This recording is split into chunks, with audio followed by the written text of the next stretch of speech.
Muy buenas noches, compañeros del partido de la Casa del Pueblo de Miraflores y amigos presentes y los que nos observan y nos ven y nos siguen en Facebook y en YouTube.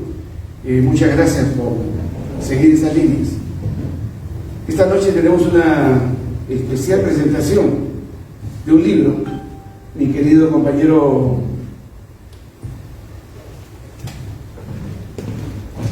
Germán, gran amigo, gran compañero, maestro. Lo conocí cuando ingresamos a la actividad partidaria en el año 70.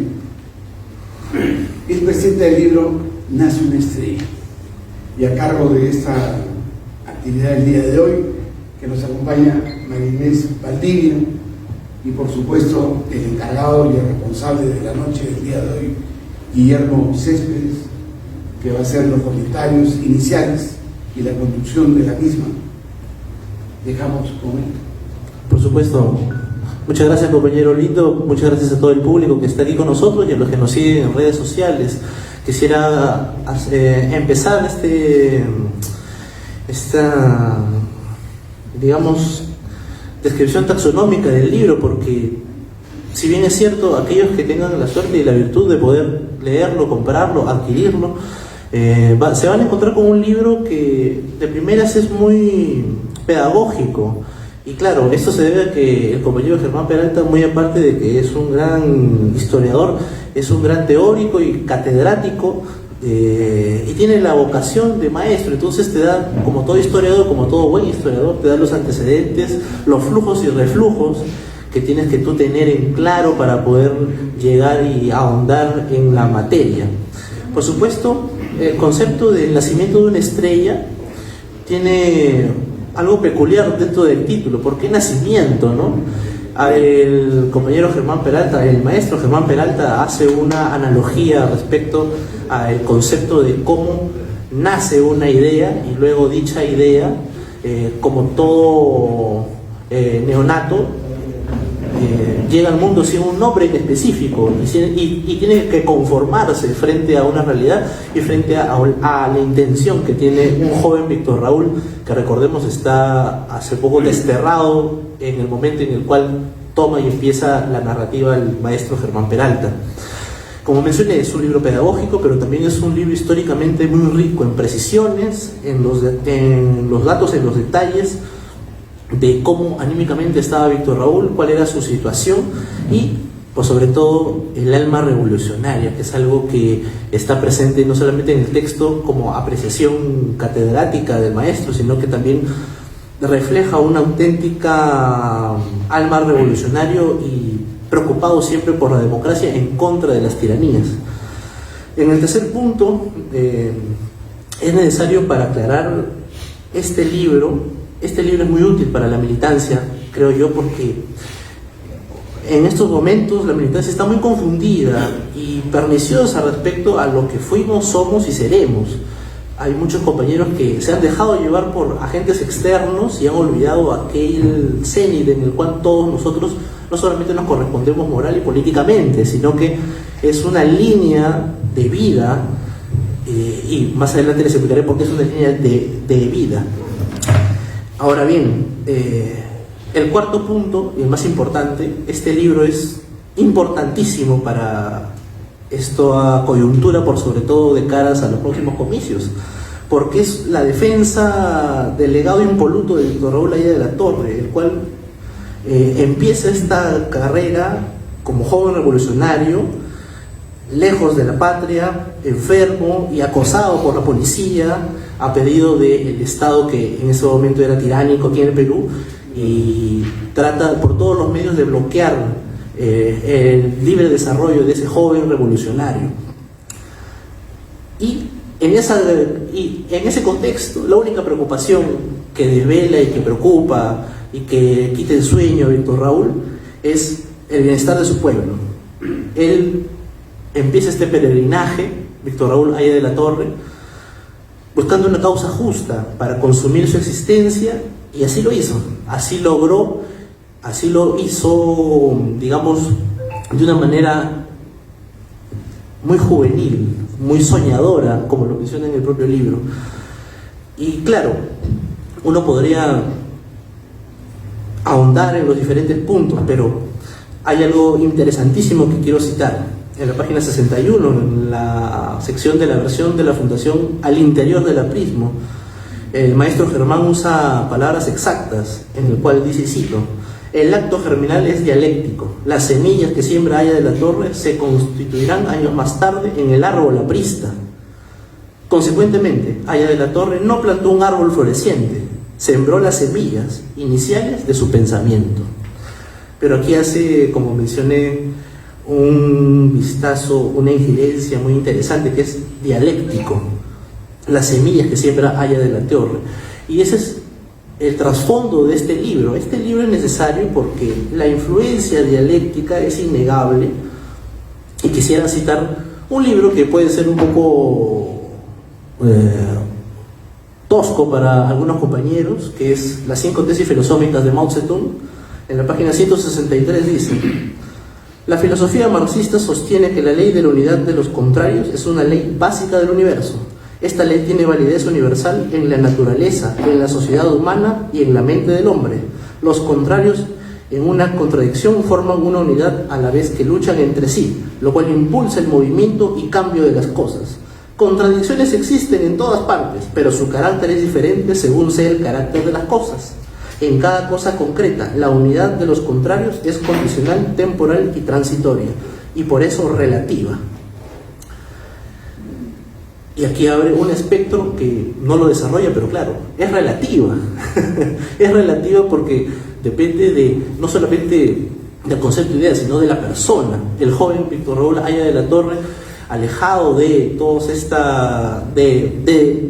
su patria, encuentra una salida, digamos, casi dialéctica, con un personaje que menciona más adelante, que es Romain Rolland.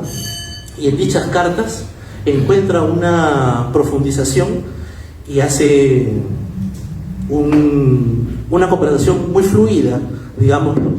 Por supuesto, las atingencias y los pormenores históricos se los dejaré a la compañera historiadora, a la doctora María Inés Valdivia, perdón. Dice, y cito, en la carta número 4, fechada el 6 de abril de 1925: mi querido maestro Roland, yo deseo que usted me ayude siempre con sus buenas palabras. Yo confieso que soy un poco rústico. Qué humildad intelectual y por sobre todo qué calidez humana. Un poco rústico, quizás un poco salvaje. Usted debe perdonarme, pero no olvide usted que soy leal a mí mismo. Yo quiero que usted me ayude a comprender el camino. Yo amo mi ideal tanto que estoy seguro que moriré por él. Y consecuentemente, casi al final, menciona: más tarde vendrán los hombres que consumen la obra. Yo seré feliz de haber ayudado humildemente, pero sin descanso a esa obra. Siento así mi deber y por eso estoy contra el individualismo y no amo a los hombres que lo profesan. Equivocado o no, ese es mi rumbo, esa es mi estrella. El nacimiento de una estrella es un libro necesario para todos los compañeros y para sobre todo aquellos que vean en el APRA una posibilidad, un camino y por sobre todo un ejemplo a seguir político, moral y cívico, porque aquí lo dice, es una entrega más allá de lo que es la política, más allá de lo que es la persona, es una entrega en favor del servicio, que es lo que todos anhelamos, creo yo. Muchas gracias.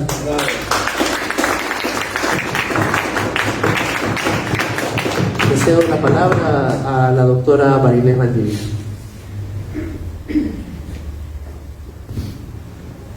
Muy buenas noches, muchas gracias. Siempre será un honor, estimados compañeros y compañeras, comentar este libro. Primero agradecer la invitación que me realizó el doctor Germán Peralta Rivera, también es un compañero del partido, igualmente el espacio por parte del compañero secretario general del Partido Aprista aquí en Miraflores, Fernando Lindo. Igualmente agradecer al bibliotecólogo y también compañero Guillermo Céspedes, y seguro que pronto acá también va a estar un destacado político como Enrique Valderrama, que es el líder, ¿no?, de la famosa ya agenda social. Bien, este libro, vamos a hacer primero las cuestiones generales, las impresiones que yo tengo de este libro. Saludo a todos los compañeros y compañeras, secretarios generales que estén aquí presentes, y a todos los compañeros, ustedes siempre es un honor tenerlos con nosotros. El nacimiento de una estrella.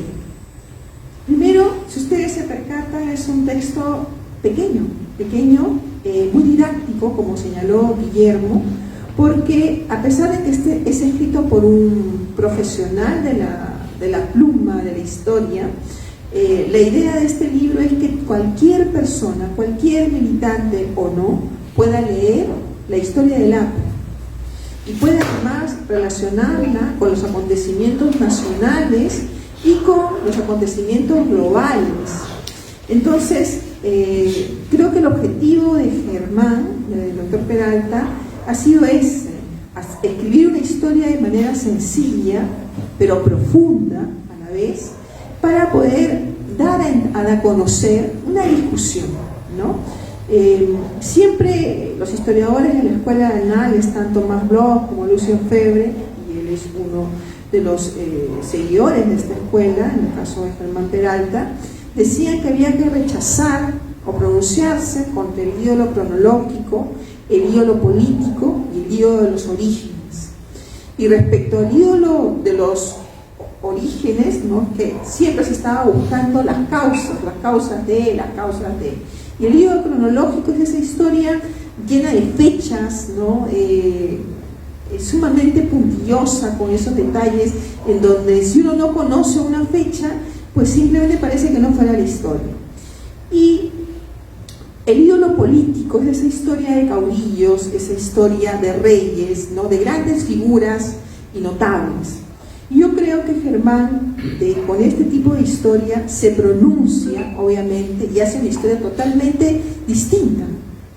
No es una historia que rinde homenaje a un caudillo, no es una historia que se ancla en las fechas, y tampoco es una historia que explica solamente las causas. Todo lo contrario, nos explica la relación de cómo surge un liderazgo joven, ayornado con otros movimientos, que en ese contexto, el contexto del siglo XX, sobre todo las 3 primeras décadas, es muy intenso. Pensemos que estamos viviendo 2 acontecimientos, o 3, diría yo, mundiales, del periodo, por lo menos 2. El primero, que es la Revolución Rusa, y el segundo, que podríamos citar, que es la Primera Guerra Mundial. El mundo cambia. La noción de modernidad por primera vez se plasma de una forma distinta, porque no solamente hablamos de la modernidad en términos filosóficos, sino también de la modernidad en términos tecnológicos. La década del 20 es intensa, está el telégrafo, está el automóvil, está ciertos elementos tecnológicos que permiten ver a la juventud de ese momento que hay cambios notables en ese contexto. Y nos permite conocer a un joven Aya, ¿no?, de cómo surge ese liderazgo interrelacionado con fenómenos o movimientos sociales muy propios de América Latina y sumamente originales e interesantes. Pensemos en el movimiento estudiantil, en el movimiento de la Reforma, que sí es exitoso a diferencia de los esfuerzos que se hicieron primero en ciertos elementos del movimiento estudiantil de 1908 con la generación que antecedió a Aya de la Torre, ¿no? Pensemos en Rimagüero, pensemos en Andrés de la UND, en fin. Esta generación tiene otros elementos. El Ariel de Rodó que inspiró a la generación del 900. Aquí encontramos a Aya de la Torre en un elemento mucho más interrelacionado con los acontecimientos nacionales, latinoamericanos y globales. Es el liderazgo, pero es un liderazgo generacional, en donde los jóvenes están observando que surgen, o por lo menos ya se están dando cuenta de cómo se está desarrollando el imperialismo. El imperialismo es algo violento, el imperialismo pasa por las armas, el imperialismo es agresivo, especialmente en Centroamérica y en las Antillas y obviamente en México. Ese movimiento estudiantil que da pie a a entender, que nos permite comprender mejor a Ollanta de la Torre, y no como una figura aislada, no como un caudillo, sino más bien como el líder que logra entender a los distintos actores de su época y sus demandas. Todo el periplo que va a realizar Ollanta de la Torre cuando va a ser exiliado, ¿no? Cuando va a ser perseguido por la dictadura de Leguía, a raíz del pronunciamiento que realiza el 23 de mayo de 1923, es sumamente interesante y Germán nos lo permite conocer a profundidad. Esta vez yo creo que es un libro bastante interesante, además porque no tiene las citas tan a pie de página, sino al final, lo que hace que la lectura sea muy llevadera y no sea interrumpida, ¿no? Cuando un libro es sumamente erudito, pero tiene las citas a pie de página, uno siempre tiene que estar haciendo un esfuerzo para recuperar el tono, ¿no? El ritmo de la lectura y no poder, y no distraerse muchas veces con las citas que pueden ser muy exhaustivas y muy profundas, pero que a veces te hacen perder el ritmo de la lectura. Entonces nos permite conocer al político, pero no como el ídolo político que criticaban siempre los representantes de la Escuela de Anales. Él hace una historia social, en donde el líder político se comprende desde los movimientos que representa y desde el periplo y las grandes experiencias que le toca enfrentar. El nacimiento de una estrella, bueno, cuando señalaba, ¿no?, con esta historia de las causalidades, para los apristas puede ser muy importante conocer, ¿no?, y cuándo nace el APRA.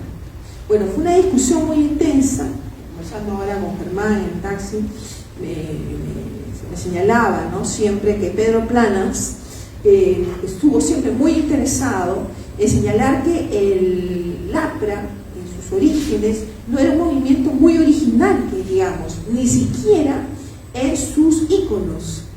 Y este libro desmonta ese tipo de argumentos que aparentemente pueden parecer algo superfluos, pero no lo son.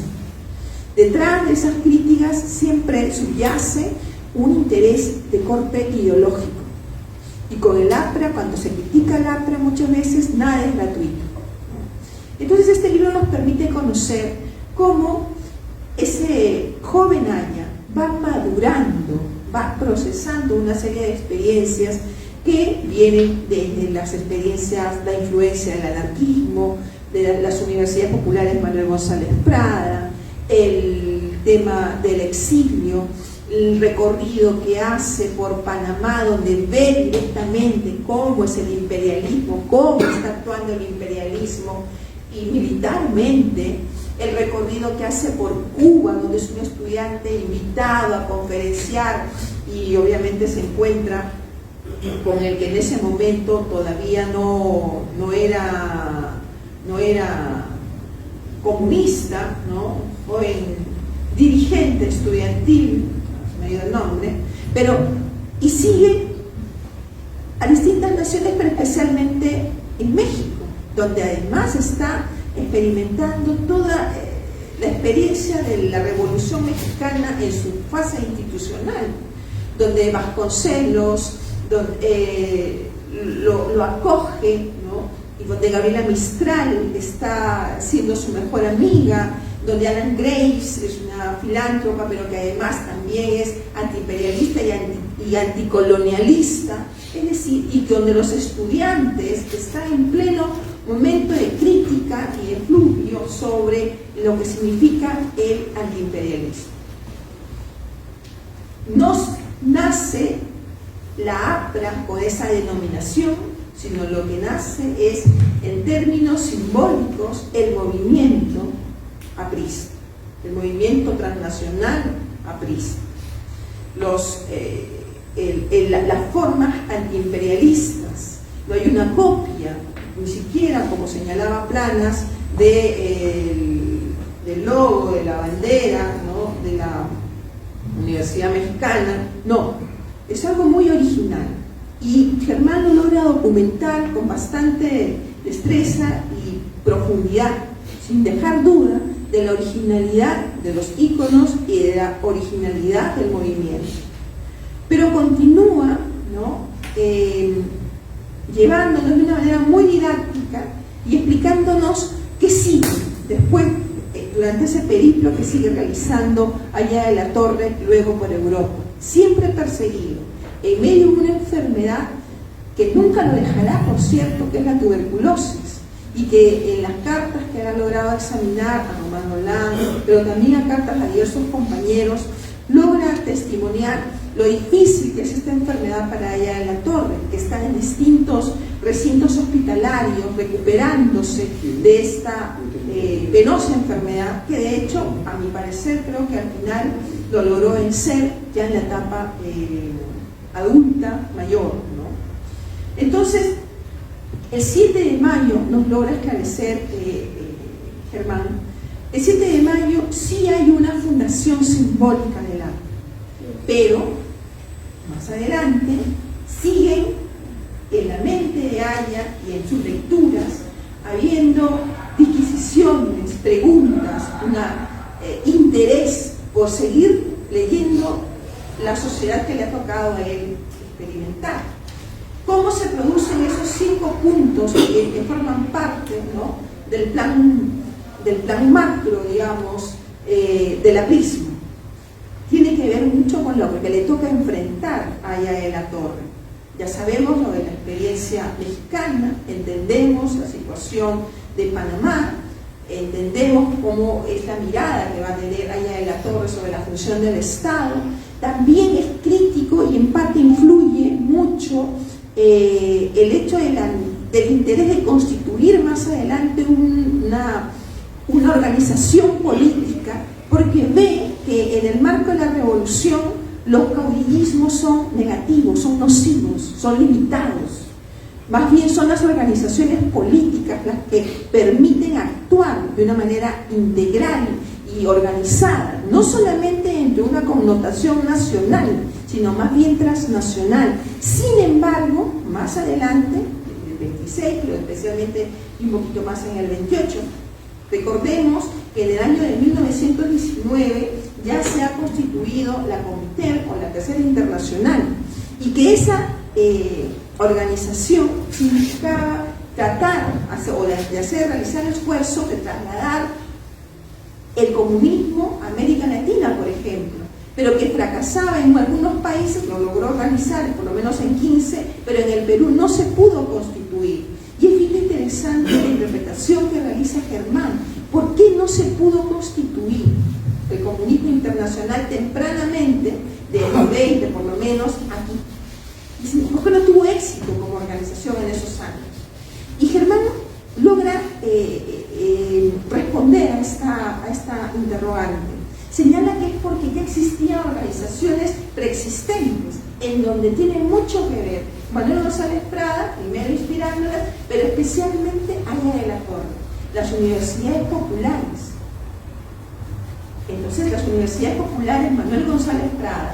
Por otro lado, también el movimiento estudiantil, que si bien que ya es una realidad en el año 19, y en donde Aya de la Torre logra ayornar, ¿no?, desarrollar mejor esta relación entre los obreros y los estudiantes. Y de hecho el 23 de mayo representa eso. Miren, no está en este libro, pero sí recuerdo unas cartas que me ha tocado leer de mujeres, en donde mujeres que están ajenas al tema aprista. Una de ellas es la hija de Ricardo Palma, Angélica Palma, y refieren una gran simpatía por Aya de la Torre, dicen, y sus estudiantes, de los estudiantes. Miren, personas que están ajenas a este espacio, sin embargo están atentas a lo que está ocurriendo y al impacto de la figura de este joven Aya. Aya en Europa sigue tomando conciencia de los acontecimientos, y especialmente durante el viaje a Rusia. Recuerden bien, lo rescata felizmente Germán, ¿no? Aya se inscribe en el Partido Comunista, pero explica por qué razón. La necesidad de viajar y ver in situ, no que te lo cuenten, sino ver qué es esa revolución de la que todos hablan. Creo que ya acababa de morir Lenin, me parece, ¿no? Entonces, ¿qué es esa revolución de la que todos hablan? ¿Por qué que no me cuenten las cosas? Parte de esos esos argumentos trasladarse o aplicarse al Perú, y definitivamente él ve que los rusos y todos aquellos, los soviéticos y todos aquellos que estén en ese marco no entienden América Latina, no la conocen, salvo Lukachansky de pronto, pero los demás no la conocen. Entonces es necesario, está ahora sí tremendamente convencido, y las fotos hay que agradecerle, por cierto, al licenciado Juan Fuentes, compañero y licenciado en Historia y historiador del arte, porque están muy bien recuperadas las fotografías. Se necesita un movimiento continental que implique reconocer la especificidad de América Latina, de sus problemas, pero que además esté convencido de los 5 puntos más importantes, porque son temas que tocan a todas nuestras naciones, o las naciones de ese momento, pero además que sea flexible en cuanto, y no actúe como una tercera internacional que impone una agenda desde afuera, sin conocer además la realidad a la que cada nación indoamericana está expuesta. Porque el imperialismo actúa de diversas maneras y en diversos grados. No todos están expuestos a las mismas condiciones sociales y económicas. Y voy a terminar mi exposición con una cita que a mí me gustó muchísimo, algo que me viene así como anillo al dedo para hoy, ¿no? En la página 77, que espero cuando ustedes compren el libro la puedan leer, yo cambiaría algunas frases, algunas palabras para entender la contemporaneidad de este texto. El texto original dice, ¿no? Es un texto de Aya de la Torre, en donde es sumamente beligerante. Dice, son las disputas de las familias con intereses individuales, es un crítico a la oligarquía. ¿Por qué fracasa el Perú ante Chile, en la guerra con Chile? Y en la segunda cita, en la página 77, dice, a contrapelo de la participación política de la oligarquía, todavía son frases de Germán, Aya de la Torre considera que el pueblo, esto es, la clase trabajadora, sigue siendo la eterna discriminada, marginada y explotada. A su criterio son las víctimas, los engañados de ayer y hoy. La cita dice, sí, el indio, nuestro verdadero irredento, es siempre el mismo esclavo infeliz del gamonal, entre comillas, patriota. El obrero, el empleado, el maestro de escuela, el soldado, sufren el peso de la tiranía implacable del político, el feudal y el militar, el siniestro contubernio de opresión. Yo, fin de cita, diría hoy en día, el peruano, el pueblo peruano, nuestro verdadero irredento, es siempre el mismo esclavo infeliz de la explotación, del patrioterismo, el trabajador informal, el empleado, el maestro de escuela, el soldado, los inmigrantes, las mujeres, sufren el peso de la tiranía implacable del político, del corrupto y el militar en siniestro contubernio de opresión. Así diría hoy en día esta nueva cita. Porque yo estoy segura de que Aya de la Torre y los apristas entendemos que este texto no es solamente un homenaje a Aya de la Torre o al movimiento y al partido aprista para entender sus orígenes, sino que sirve para que cada uno de nosotros, apristas o no, entendamos la contemporaneidad de un movimiento, la vigencia del aprismo. No son distintos los actores, lamentablemente, que realizan la opresión, y tampoco son distintos los actores, lamentablemente, que siguen oprimidos. Son más. Muchas gracias.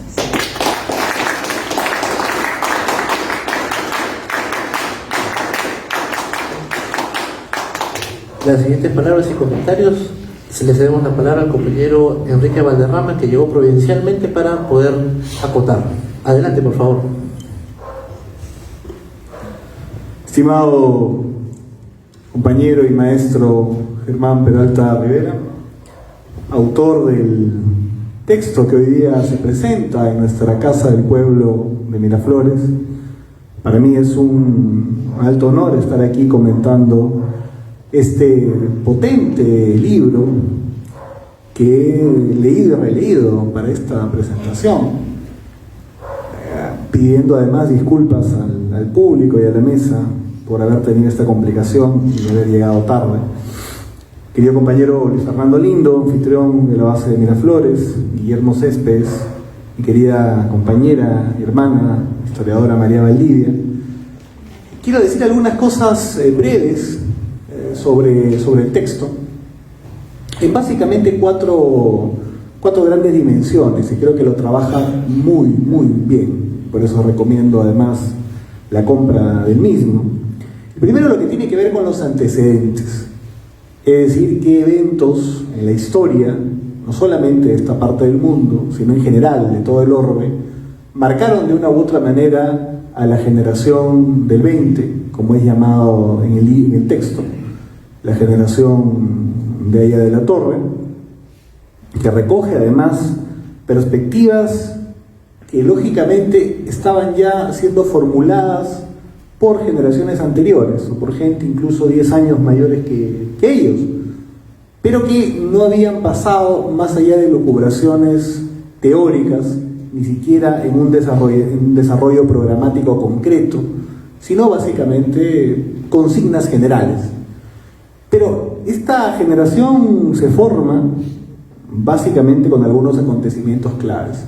Uno de ellos, sin duda, es la Guerra de Imperios, que se desarrolló por esos años, del 14 al 19, la Primera Guerra Mundial, que Peralta describe muy bien como una guerra de imperios, digamos, de poderes económicos, pero no una guerra, digamos, ideológica. Era básicamente entender cómo el mundo se enfrentaba, de un lado por determinada perspectiva, por otro lado la Triple Alianza, pero además también otro fenómeno fundamental que incluso va a seguir explicando el impulso de lo que es el APRA y el partido aprista también, que fue la reforma universitaria en su proceso de gestación, que sin duda creo que es el gran hito que hermana a la juventud del continente. Creo que es un asunto básico e importante. Y además las dos grandes revoluciones que acaecieron por esos años, en 1917, la Revolución Rusa, que fue muy importante, lógicamente cambió la historia de la humanidad, cuyos de una u otra manera procesos quiso ver el mismo Aya de la Torre, como acá se ha mencionado, y que incluso para lograr ese objetivo tuvo que realizar pues una afiliación al Partido Comunista para lograr justamente ese objetivo. Y esto es importante señalar ahora porque también recientemente, pero hace un tiempo, se quiere introducir de una u otra manera en el, no digo debate académico, en el rumor académico, y presentarse la afiliación de Aya de la Torre como un asunto oscuro, de una u otra manera, cuando en realidad aquí Peralta lo explica bastante bien. Sin duda la Revolución Rusa marca también a esta generación, pero de todo esto, por lo menos en el plano de la acción social concreta, transformadora, digamos de amplia potencia, yo me quedo con la Revolución Mexicana. Me parece que dentro de los 4 puntos que señala Peralta como hechos que marcan a esta generación, la fascinación por Pancho Villa y por Emiliano Zapata, que señala y se describe en el texto, que prácticamente avanzan hacia un proceso, digamos, de justicia social alrededor del asunto sin duda de la tierra, es prácticamente un tema más allá de lo conceptual o de lo académico, sino más bien una suerte de búsqueda de la justicia social y la revolución de un modo intuitivo, más que intelectual. Y eso es algo que creo que generó un ímpetu de acción muy potente en esa generación, particularmente en el mismo Aya de la Torre, que en una etapa posterior, ya en el exilio, se reencuentra con este proceso. Yo quiero decir ahí además que hay una reflexión de Peralta muy importante alrededor de la evolución, en todo caso, de la política en el país, que en los primeros años, las primeras décadas, estuvo marcado fuertemente por una visión absolutamente premoderna que eran básicamente la emergencia y liderazgo de los caudillos militares. Luego viene una suerte de modernización de la política con el Partido Civilista, ya no son los militares, pero los amplios espacios de participación popular están evidentemente aislados de esta nueva dinámica. El mundo popular está fuera de esta dinámica modernizante de la política, y es lo que yo entiendo, además, que de una u otra manera es la tarea del APRA justamente en su aparición, es integrar a una modernidad popular, sin duda, a través de la política, a los grandes sectores del país excluidos. Eso es algo muy potente. Y además eso está relacionado también, en el caso de la Primera Guerra Mundial, con la caída de determinados imperios. Es decir, hay un paso o dejar atrás de alguna u otra manera formas también premodernas, por otras a través de la barbarie de la guerra, es cierto, pero también el asunto de la Revolución Rusa, lógicamente pasar del viejo zarismo a una forma distinta, que luego con los años y las décadas, producto además de finalmente ser una dictadura, algunos podrían plantear que la burocracia, ya la alta burocracia del partido, termina siendo la nueva oligarquía, pero de todas maneras un ímpetu de cambio muy potente. Ni qué decir en la reforma universitaria, donde se buscaba de una u otra manera ampliar el conocimiento, el enfoque científico, y aún más, yo diría, en la Revolución Mexicana. Es una búsqueda de modernidad partiendo, digamos, de las cuestiones más básicas que se podrían tener. Por lo tanto, lo primero que podría decir es que confluye la necesidad de un país que necesita una alternativa de modernidad popular con las grandes influencias que existen a nivel internacional sobre esta gesta. Luego, lógicamente, viene la acción concreta, y la acción concreta está en lo que yo podría decir que de una u otra manera es un antecedente fundamental para lo que luego será el APRA, que hemos además estudiado muchísimo y que hemos incluso comentado también con el compañero doctor Germán Peralta, que es el 23 de mayo de 1923. Y es una acción concreta, ahí donde hay una unidad básica entre la vanguardia estudiantil y evidentemente también la perspectiva, digamos, de los trabajadores. Estas cosas empiezan a tener desarrollos potentes alrededor de la Universidad Popular, por ejemplo. Ella sale del Perú y continúa en su relacionamiento con estos grandes procesos, de un modo u otro, porque son todos aquellos los líderes de la reforma universitaria quienes le prestan auxilio o le impulsan a presentar conferencias, incluso pagadas, para que él pueda lógicamente sufragar sus gastos, como ocurre por ejemplo en Panamá, que es uno de los primeros destinos. Y lógicamente esta red sirve para lo que después va a ser el gran impulso del APRA continental, es decir, lo que se sembró alrededor de las ideas de la reforma y se trabajó, luego tuvo una derivada en la acción, que fue recorrer muchos países en América Latina, concretamente para conectarse en vivo y en directo con estas vanguardias universitarias y hablar en espacios obreros y en espacios estudiantiles también. Asimismo, como hubo también una derivada de esta influencia de la Revolución Mexicana, siendo que ella de la Torre fue captado por Vasconcelos para poder ser de una u otra manera su asistente, su secretario. Es decir, él ve en vivo y en directo ya lo que va avanzando ya de la institucionalización de un modo u otro de la Revolución Mexicana.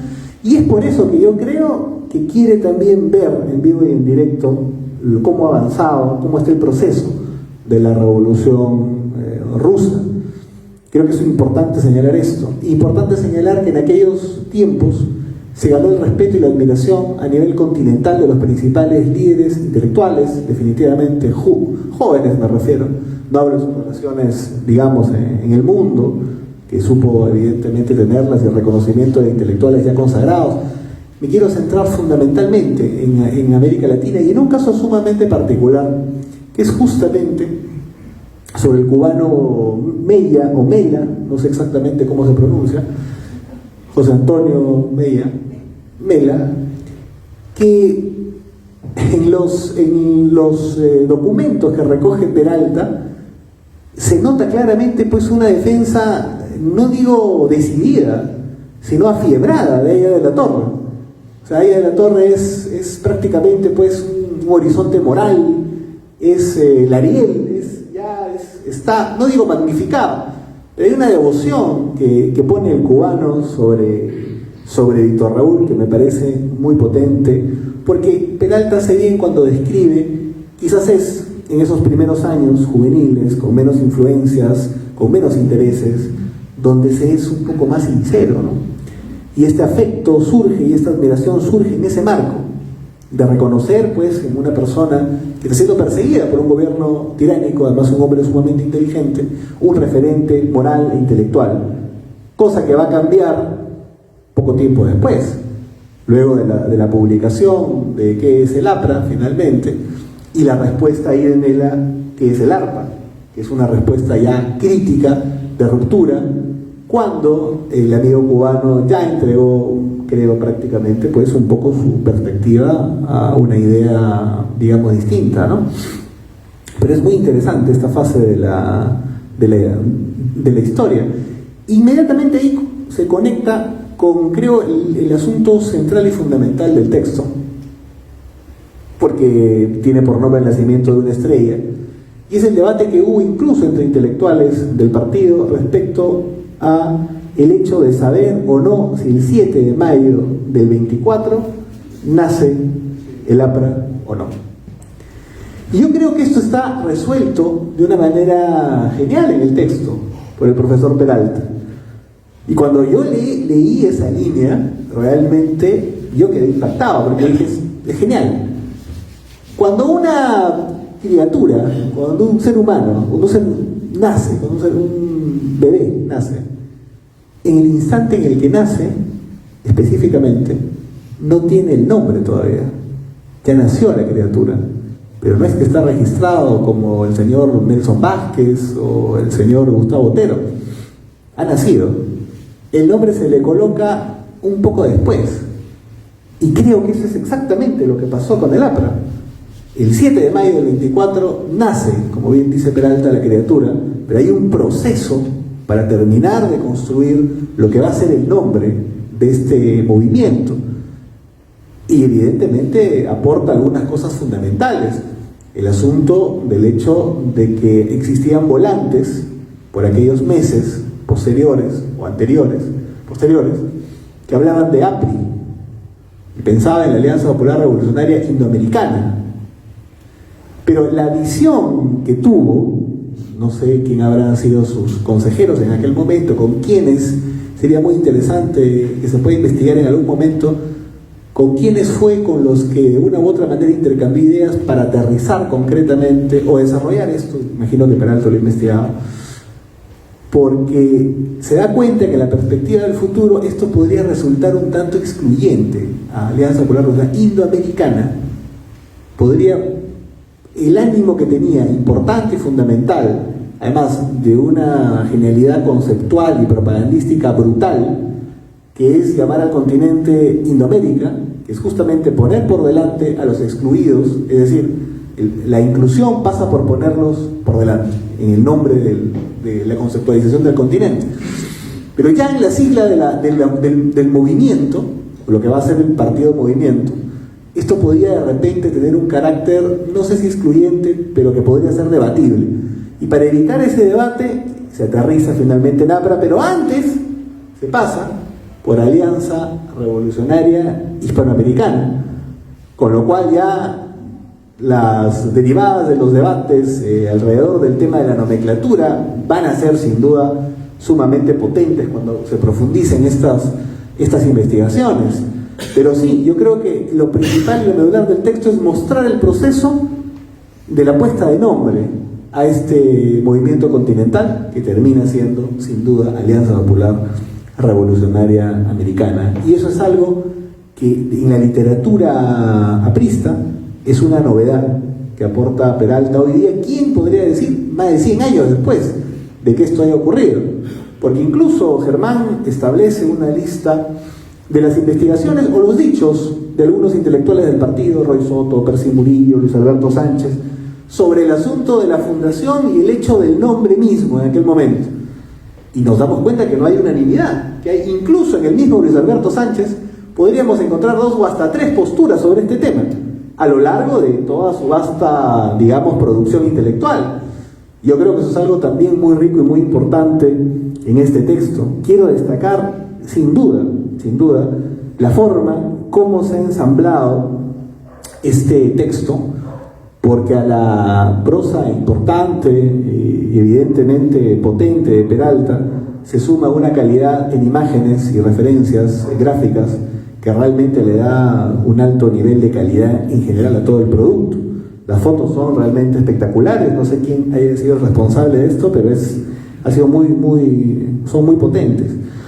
Y finalmente quisiera decir que en ese aspecto, en el asunto de las formas, yo diría, sin temor a equivocarme, que el nacimiento de una estrella, a propósito de la fundación del APRA de Germán Peralta, podría yo decir tranquilamente que podría ser un manual de introducción para la juventud intelectual y universitaria de qué significa finalmente el APRA, no en la nomenclatura, porque alrededor de las más de 100 páginas del texto de Germán, que se leen con suma facilidad y evidentemente se disfrutan mucho, la gran conclusión del texto, no el objetivo que tiene, que es la evolución, digamos, de cómo se pone el nombre, cómo nace, sino la gran conclusión conceptual que puedo yo obtener del texto, es que Aya de la Torre, desde los inicios, incluso antes de que la criatura tenga el nombre definitivo, ya sabía que el ADN básico de ese impulso histórico, social y continental eran 3 cosas fundamentales: el antiimperialismo, la integración continental y la justicia social. Y eso hoy día, compañeros, 100 años después, sigue estando más vigente que nunca. Muchas gracias.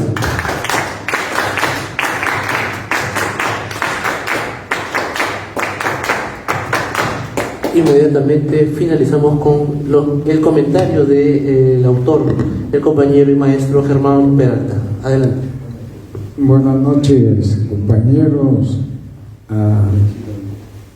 Una especial deferencia en mis saludos a los compañeros comentaristas, al compañero Lindo y evidentemente al compañero Guillermo Céspedes, que ha tenido la amabilidad de conducir esta mesa. En verdad, quisiera recordar, o estoy recordando, el comienzo de un diálogo de Platón, cuando lo acusan y él dice: señores atenienses, después de haber escuchado la elocuencia con la que han hablado los señores senadores, en verdad me desconozco. No sé si están hablando de mí, pero en verdad, no, esta parte la voy a obviar, porque él dice, por muy elocuentes que sean, no han dicho la verdad. En este caso, en cuanto al contenido del libro, han dicho la verdad. Y ¿por qué quisiera plantear el por qué escribí este libro?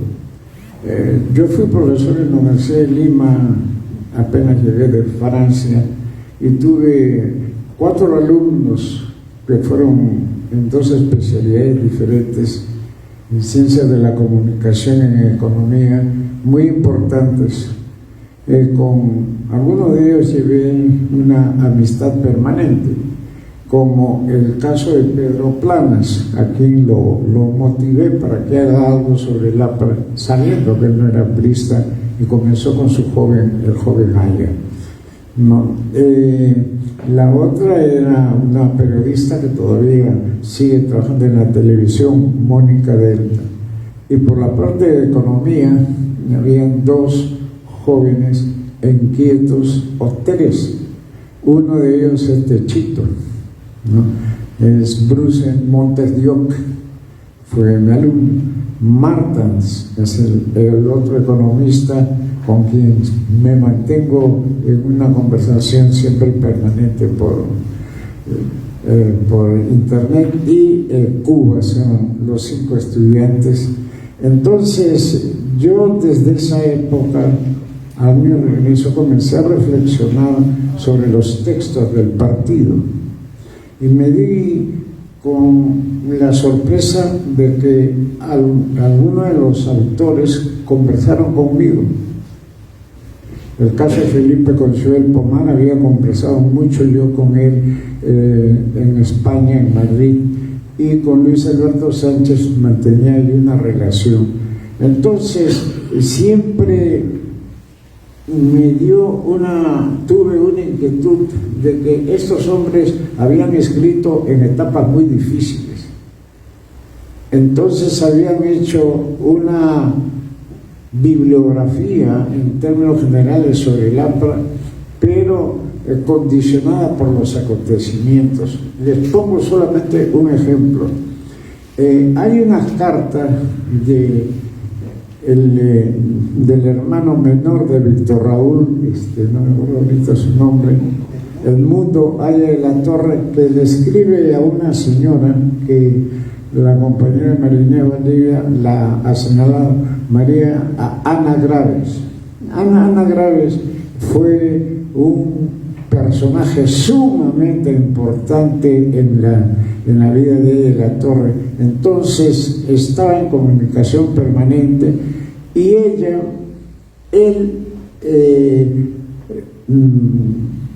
Luis Alberto Sánchez y Edmundo le escriben a ella que no haga ninguna carta sobre los comentarios en torno a la presencia de ella en la Torre en Rusia, porque esto en los años 30 iba a generar una polémica, iba a estar en contra de la imagen del partido, ¿no? Entonces, ¿qué resultados o qué consecuencias se sacaba de eso? De que estos autores tuvieron que hacer los libros con criterios muy específicos, tratando de no tocar el fondo del problema porque implicaba críticas al partido. Esta era una posición de alguna forma sesgada, y eso se observa en donde hay una exaltación al hombre en casi todas las obras y en casi toda la bibliografía aprista. Lo que ha quedado hasta ahora, yo observo algunos comentaristas o algunos escritores muy jóvenes del partido que siguen exaltando las figuras y no sometiéndolos a la contextualización de los acontecimientos del partido o de la sociedad peruana o del mundo contemporáneo. Entonces, esas propuestas, esas obras tienen que ser revisadas. En el caso de El nacimiento de una estrella, ¿no?, que es en torno a la fundación del partido, yo encontré grandes diferencias entre las propias propuestas de Luis Alberto Sánchez, que tiene 2 o 3 en que él entra en contradicciones, ¿no?, como la de Felipe Cosío el Pomar, que tiene una sola y es, bien saben, una visión lineal, ¿no?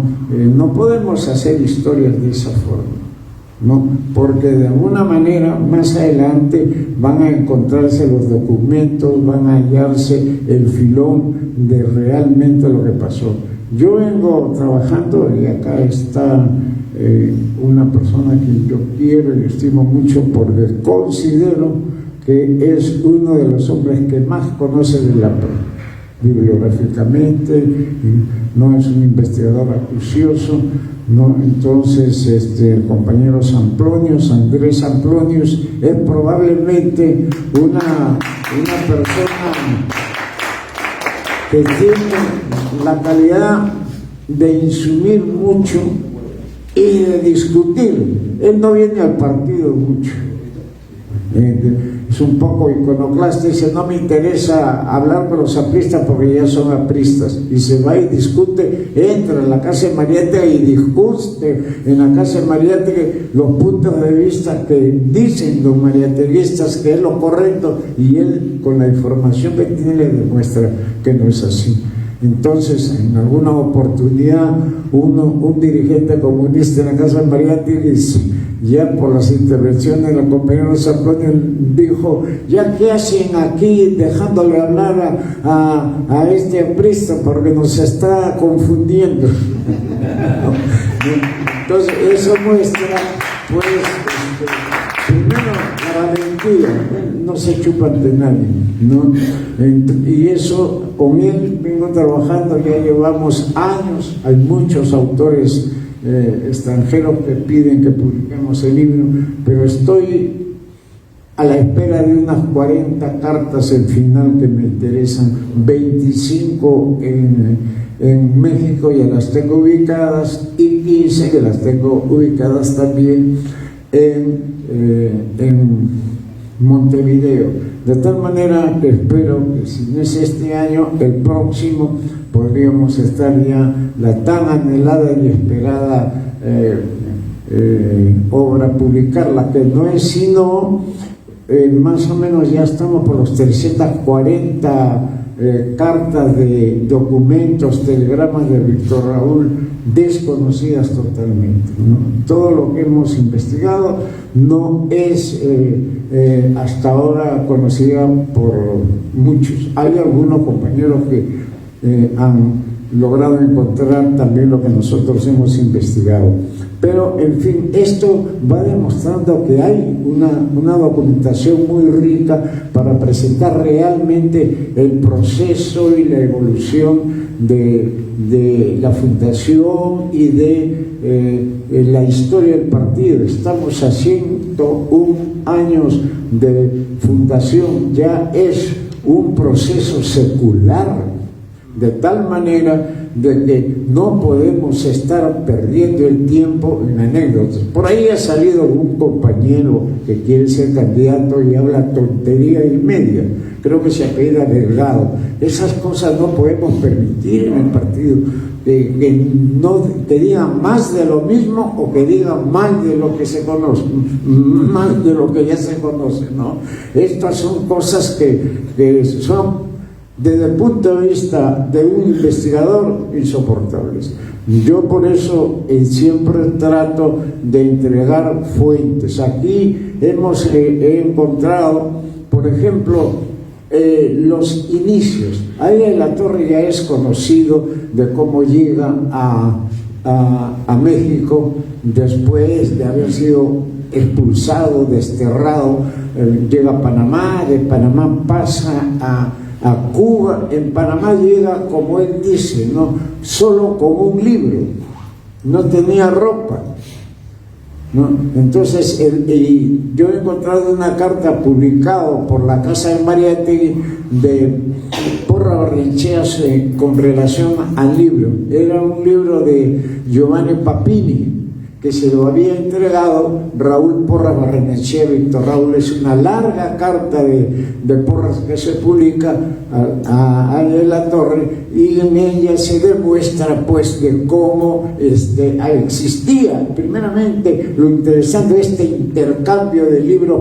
propio de esas épocas de los estudiantes, fundamentalmente de letras, ¿no?, el préstamo de libros y lo que él estaba llevando al destierro era el libro que estaba leyendo en la cárcel, que le habían prestado anteriormente Porras. Y a partir de ahí, yo encuentro otros documentos en donde la Federación de Estudiantes panameños van, a través de uno de sus intelectuales más jóvenes, le van a hacer entrega, le van a permitir obtener 12 conferencias, con la cual él obtiene dinero para comprarse ropa y pagar el hotel. Estando en Panamá recibe la carta de Vasconcelos. Entonces él decide partir previamente, antes de ir a México, a Cuba, y en Cuba tiene una recepción extraordinaria. Lucho Alba ya ha publicado muchas de las fuentes que dan cuenta de la presencia de ahí en la Torre. Aquí lo recibe el rector de la Universidad de La Habana, y aquí le rinden un homenaje con la presencia del rector de La Habana. Entonces esto nos va demostrando ya el prestigio que cobraba su personalidad. Y luego están pues las cartas, la revista Juventud que edita un dirigente cubano y que la reedita posteriormente. Lucho Alba en esa carta, en eso le dice, no, llegó rápido, raudante como un rayo, dice, y él es Ariel en carne, así debió ser Ariel, ¿no? Su personalidad es como la de un misionero, es un hombre íntegro por sus ideas, se lanza en una serie de términos favorables a la Torre. Lamentablemente años después se convierte al comunismo y se convierte en el más grande enemigo de la Torre y escribe un libro que es El Arpa, ¿no? Me estoy refiriendo a Mela, ¿no? A José Antonio Mela, que lamentablemente se volvió comunista, pero, y yo no sé si en este libro o en el otro anoto de que la ideología destruyó una amistad, porque él antes de ser comunista fue apelista, fue amigo de la Torre. Posteriormente Víctor Raúl llega a México y en México, aquí es interesante señalar, él llega en noviembre, más o menos el 16 de noviembre ya está en Ciudad México y toma relación con Vasconcelos. Ahora, en el mes de finales de febrero, él ya debe estar escribiendo a la Federación Obrera Local, porque el primero de abril, él recibe una carta fechada el 1 de abril, lo que significa que por las distancias todo marzo fue el momento, fue la época en que comenzó a navegar de ida y de regreso las cartas, ¿no? Y la credencial que le dan a Aya de la Torre. Mientras tanto, Aya de la Torre ya necesita esa credencial. ¿Por qué? Porque desde febrero del año 24, Aya de la Torre está pensando 25, ahí la Torre está pensando en irse a la Unión Soviética, a ver la revolución rusa. Entonces, cuando él recibe la carta, se informa que la señora Ana Graves estaba en México organizando a un grupo de jóvenes evangelistas que iban a ir a Rusia, y él pide, ¿no? Poderse ir en ese grupo, pero pagando su pasaje. Ahí hay un problema. Antes, para efectos de tener mayor seguridad y mejores relaciones, él pide al partido, a sus amigos que trabajaban con Vasconcelos, en gran parte dirigidos por Diego Rivera. Diego Rivera era ya miembro del Partido Comunista, ¿no? Entonces él se inscribe en el Partido Comunista. Ahí está el carnet y la foto es conocida. Y él a partir de allí se va a Rusia, ¿no? Entonces ahí ya es conocido el periplo que tiene, las conversaciones, las discusiones, y sobre todo allí cogen la tuberculosis. No sé si la coge, pero ya se da, y los médicos rusos le piden que vaya un mes a Crimea. Estando en Crimea, él termina su ciclo de 3 meses que tenía que estar en Rusia y se va a Suiza. A Suiza se va, ¿no? Y se va a curarse, y esta es la foto de la clínica, ¿no? Que es una clínica que queda vamos a ver, ya me he olvidado el nombre. Lessing es la clínica, ¿no?, en donde él está, y ahí hay una foto también aquí, en donde él tiene una serie de actividades. El médico le dice que tenga un reposo y le da una curación, una cura de silencio. Y desde allí yo he contado, hay más o menos unas 25 cartas que él escribe a mucha gente desde Lessing. Entonces ahí es donde él comienza a entender la relación que tiene que tener en crear una red de amigos. Pero antes de la ida a Rusia, ya me estoy olvidando de lo fundamental, allá en la Torre él decide organizar su despedida.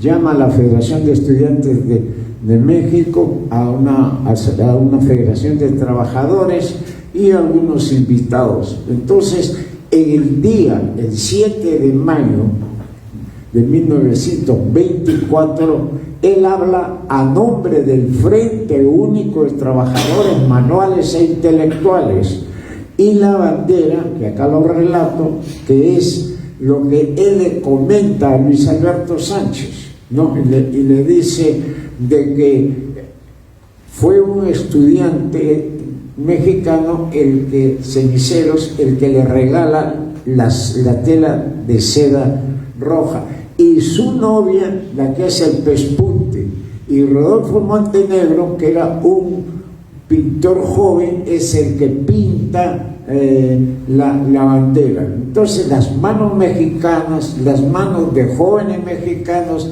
la integración de la juventud en el proyecto, son las que hacen la bandera.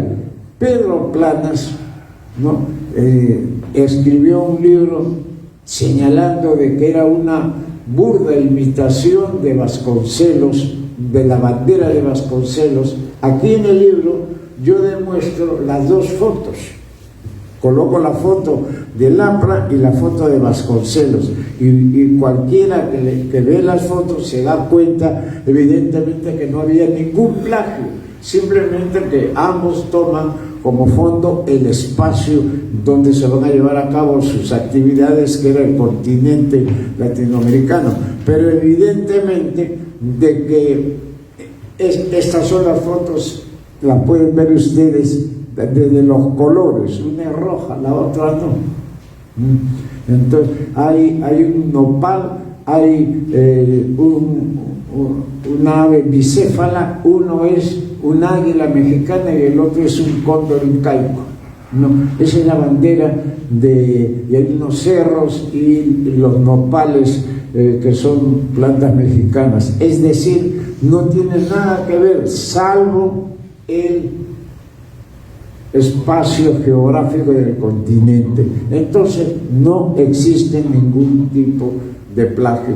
En cuanto al discurso, Planas solamente toma unas frases, ¿no?, tijeretea, como dicen los periodistas, ¿no?, el discurso, y prácticamente le hace perder el sentido. Allí en la Torre habla pues de los principios que van a ser parte de su vida.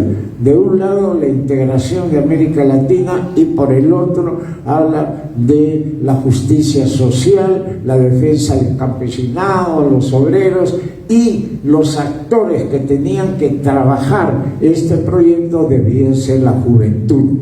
Hay que entender que toda la juventud de América Latina, ¿no?, era antiimperialista, y era fundamentalmente antiimperialista yanqui. Desde Argentina a México conocían el procedimiento del imperialismo yanqui en Centroamérica fundamentalmente. Entraban a Centroamérica como en su casa, no una, sino en San Salvador entran 4 veces. Todo esto pues generaba de que la propuesta de allá de la Torre tuviese 2 niveles. De un lado, la necesidad de hacer una reforma política en los países, y por el otro lado a nivel continental, que se trabaje por la integración. Esto eran unas propuestas que diferían de todos los partidos políticos. Por el otro lado, Ariel de la Torre comienza a interesarse en que el Frente Único sea el sustento y la base del movimiento que estaba creando, es decir, está integrando a las diversas clases sociales y no creando un movimiento monosocial, ¿no? monoclasista, ¿no? Es interesante este aspecto, porque sin estar en Rusia, él se da cuenta de que esta podría ser la base y el sustento de este partido. Y por el otro lado, ¿no? Más adelante, mucho más adelante, ya fundado el APRA, no se va a dar cuenta de que este movimiento tenía que ser al mismo tiempo movimiento y partido, porque era unos años en que se estaban hablando de las organizaciones internacionales que ahora ya casi no se tocan, ¿no? Existía la AGELA, que era la Asociación General de Estudiantes de América Latina, patrocinada por la Tercera Internacional, y la ULA, que era la Unión Latinoamericana, que la funda Rodó con ingenieros, ¿no? Ingenieros y Palacios. Finalmente, al morir Ingenieros, Palacios se queda, y posteriormente, años más adelante, le va a dar la Secretaría General a el cachorro, a Manuel Seoane, ¿no? Quien va a publicar, entre otras cosas, la revista Renovación, en donde se convierte en una tribuna del aprismo en Río de la Plata. De tal suerte de que Ariel de la Torre, ¿no? Desde su perspectiva, sin tomar aún en referencia el fenómeno europeo, él está viendo de que este partido no podía ser un partido monoclasista, ¿no? Y se da con la sorpresa de que los partidos no comunistas en Europa, casi todos tenían en su contenido, en su constitución, la presencia de obreros, campesinos, clase media y estudiantes, evidentemente. Entonces, él coincide esto, los compañeros que han leído el antiimperialismo y el APRA, o algún compañero que se ha pasado la vida leyendo, no lo ha entendido. Eso está en un capítulo del antiimperialismo y el APRA, cuando él dice el partido de qué clase de partido es el APRA. Ahí señala esos elementos. Entonces nosotros hemos estado descuidando. Pero ¿cuándo nace el APRA? Sería la pregunta. En 1924, el 7 de mayo, no aparece el nombre de APRA. Yo he encontrado dos documentos, ¿no? Con el título, que están en la Biblioteca Nacional, están con el título de APRI, pero cuando fui a leer los documentos, ninguno de los dos habla nada sobre el APRA, sino sobre la Universidad Popular. Entonces hay que seguir considerando de que Ariel de la Torre, en la estructura, en la composición social del partido, lo que le interesaba es lo que había creado, lo que se había gestado en las luchas a través de la Universidad Popular, que es el centro de donde surge la idea del Frente Único de Trabajadores Manuales e Intelectuales. No, estos dos documentos no lo tocan, y son de marzo y abril de 1925.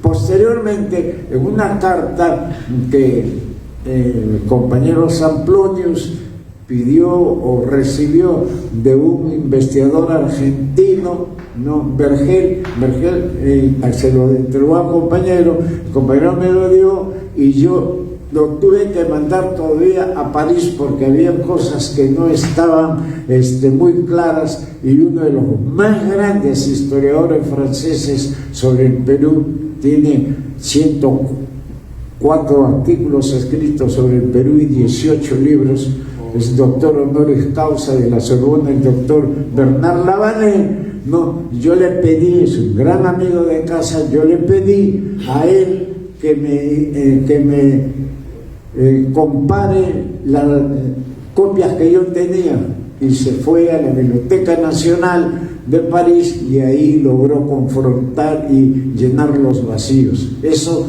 me permitió posteriormente publicar el libro que se llama Cartas del Destierro, donde allí Aya de la Torre, ¿no?, comenta en abril del 25 a Román Roland: ya tengo el nombre del movimiento, de mi movimiento, Alianza Popular Hispanoamericana.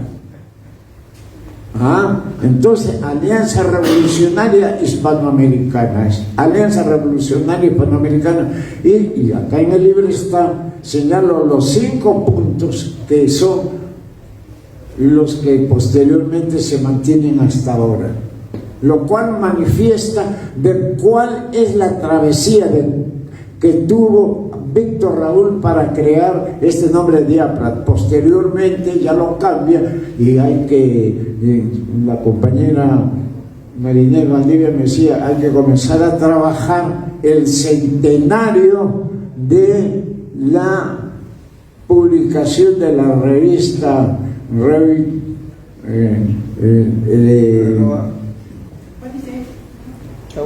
que es sobre What is the APRA, que es donde se publica el libro, el primer artículo, What is the APRA, que es la primera vez que Aya de la Torre utiliza el término. Probablemente meses antes ya lo estuvo interiorizando y se dio cuenta que era lo más correcto, pero ese momento es interesante, ¿no?, porque ya públicamente nosotros comenzamos a entender de que ese año 24 aparece el nombre APRA. Entonces, compañeros, este es un poco el recorrido del nombre, el recorrido.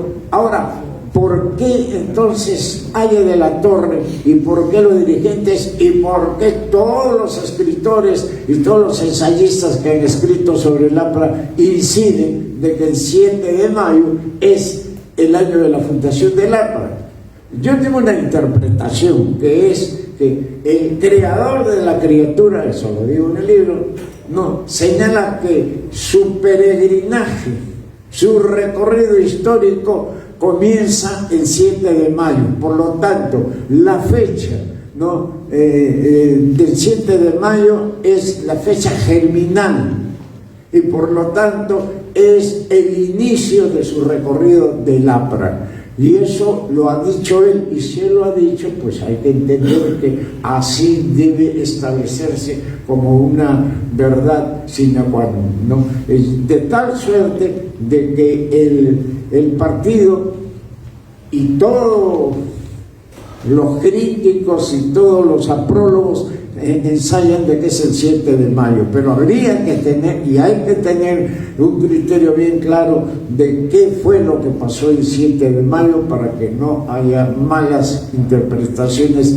y tergiversaciones. En verdad, yo ya no quiero hablar tanto del libro porque primeramente, si no, no lo van a comprar, y en segundo lugar, porque tanto las intervenciones de la compañera Valdivia como la del compañero Valderrama han sido sumamente sustantivas, y en verdad, como les decía al principio, me han hecho pensar de que no era yo el que lo había escrito, me desconocía, porque el objetivo sí fue de que el libro fuese didáctico, fuese sencillo, para que la mayor cantidad de gente lo pueda publicar. Esta primera edición ya está, espero que agotándose ya el libro, me han dicho en el fondo editorial del Congreso, que el primer libro sobre Orrego parece que ha entrado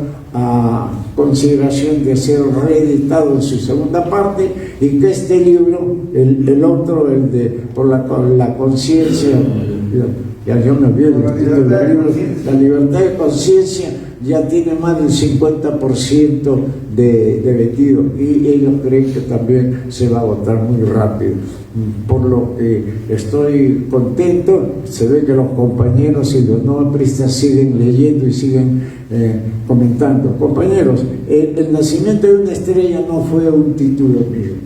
Yo tengo amigos que no son apristas. Uno de ellos que fue aprista y después me dijo: Germán, yo lo quiero mucho a este compañero, a este amigo. Me dijo: Germán, ya no soy aprista, me dijo, yo soy aprólogo, ¿no?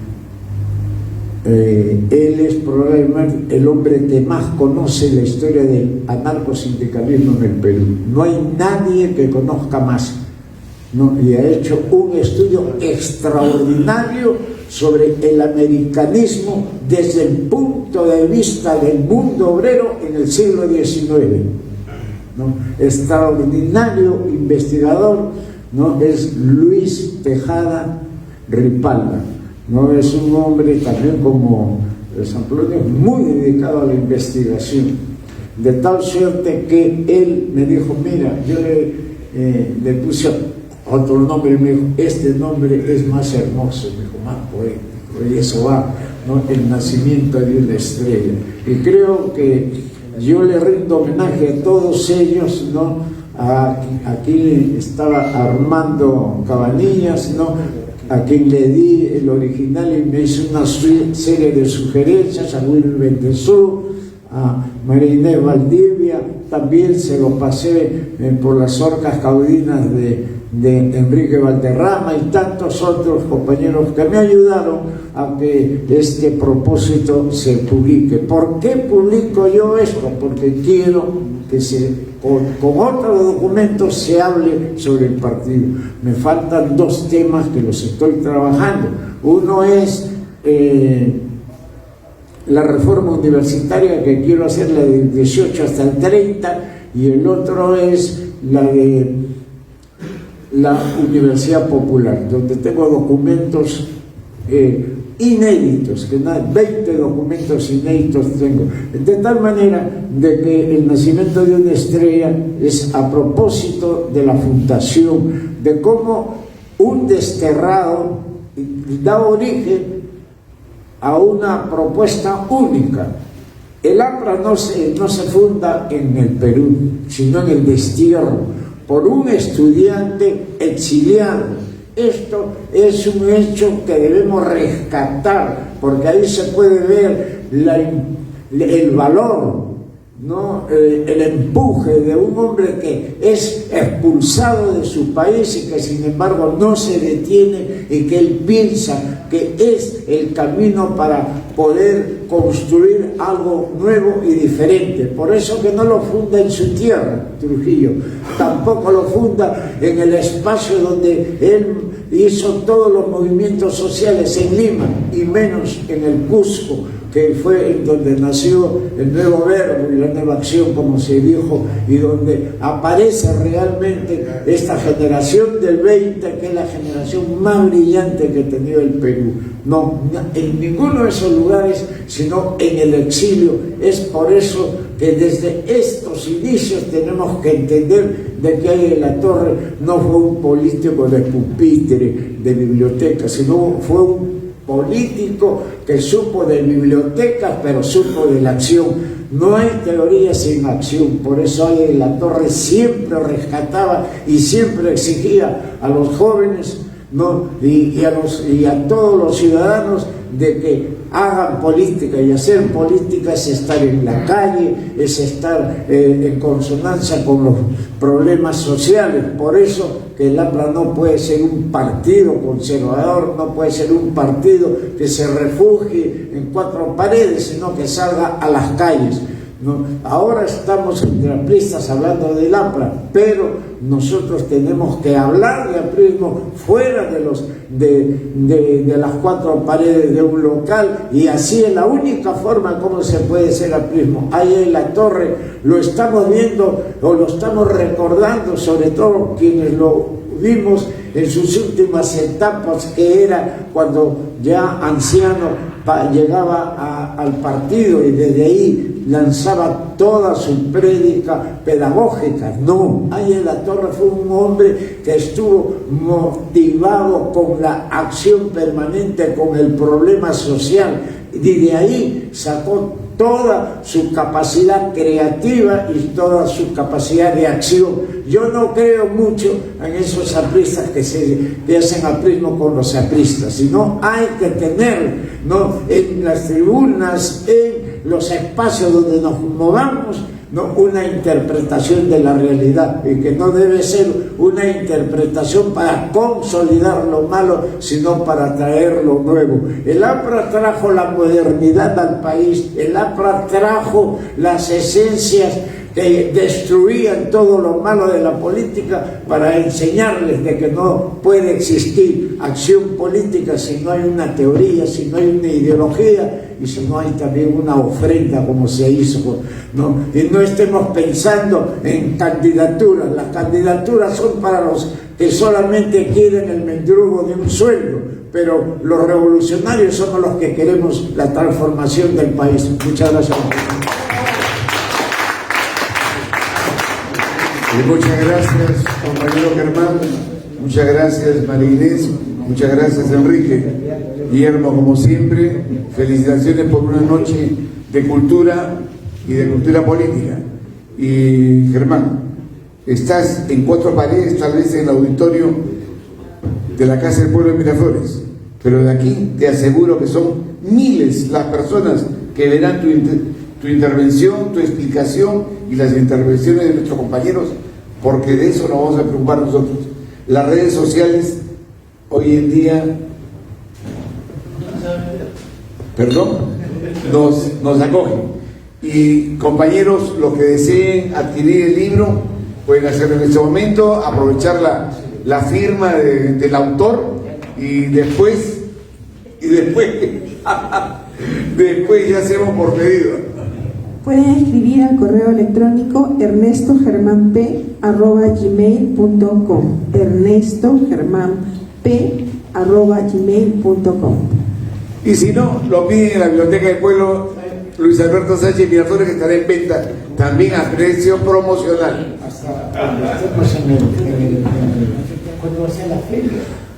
Bueno, muchas gracias a todos. Por supuesto, perdón, Germán me hace la acotación. La Feria del Libro Luis Alberto Sánchez será en julio, como corresponde. La tercera Feria del Libro Luis Alberto Sánchez. Tenemos 4 días en esta oportunidad y eres uno de los expositores contratados. Gracias, compañeros.